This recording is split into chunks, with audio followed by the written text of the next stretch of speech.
Last వీడియోలో చెప్పినట్టు దొరవేశానికి ఒక చరిత్ర ఉందన్నాను కదా.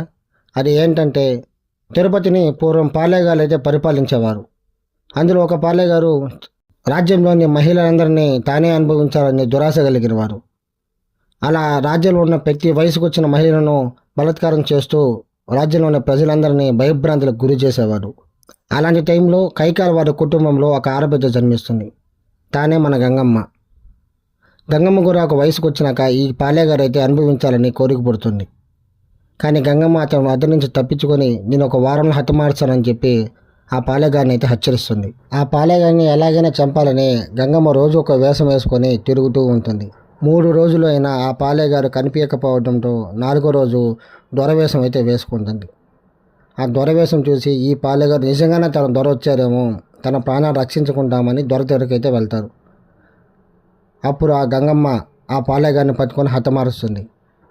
ఇది దొరవేశం అనుకునే చరిత్ర. ఈ వీడియో కానీ మీకు నచ్చినట్లయితే ప్లీజ్ ఫాలో చేయండి, అలానే యూట్యూబ్లో సబ్స్క్రైబ్ చేయండి.